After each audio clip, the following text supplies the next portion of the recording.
जन्म हेबार मात्र 2 मास परे अजणा रोग आक्रांतरे तरुणी चिकित्सा अर्थ साजिछि बाधक। कलाहांडी जिला धर्मगढ़ ब्लॉक कदलीमुंडा ग्रामर ठाकुर बेसिंक झियो तरुणी जन्मर 2 मास परे मुंड बढ़िबारे लागिला। आखपाखर डाक्तरखाना रे चिकित्सा कराइथिले हें कोनोसी सुफल मिलिला नाही।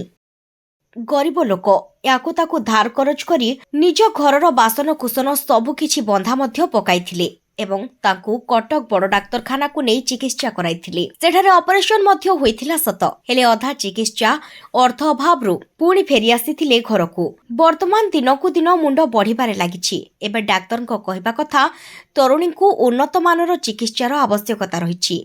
एथिपाई लक्षाधिक टंकार आवश्यक पड़िपारे, जहा परिवार पक्षे संभव नुह। स्वामी स्त्री दुहे लोकंक घरे मूल लागिले चुलीरे नियां चले। निज घर खंडक नाही बोली ठाकुर परिवार नहीं कदलीमुंडा घरे आश्रय नेछंती। एबे परिवार प्रतिपोषण और झीर चिकित्सा लगी बाहर राज्य को दादन खटिबाकू जाइछंती ठाकुर बेसी। एपटे निज रोगिणा झील को धरी अनाई बसिछि स्त्री शकुंतला। तेबे प्रश्न उठे, सते कण एते टंका जोगाड़ करिबारे सक्षम होई परिबे ठाकुर बेसी?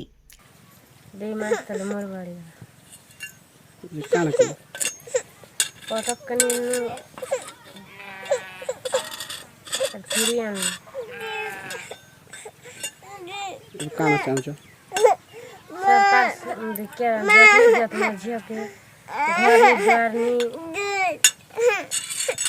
घर गोटे मोटू पिला से खूब असुविधा है तार किछु नहीं है ताके सरकार सुविधा करवार আছে যত্নবার আছে घर द्वार भी मिलबार আছে खूब असुविधा से रही दिछे। 6 जन बाहरी लोक गोटे से आवर वर्तमान आवर कदलीमुंडा तार ससुर करे से निरीह लोक गोटे तार झियो गोटे तो जन्म हला 2 मास पर तार मूड बढ़ी आछे। वर्तमान भी बड़ ही तार आकार बेसी बड़ होचे कमबार तार ना आकारने ना प्रशासन थ्रू जदी तार चिकित्सा करवार लागि किछ खर्चा बहन कले खूब भला ताइए। से गोटे गरीब लोक तार लागि इंदिरावास घर गोटे भी दरकार है।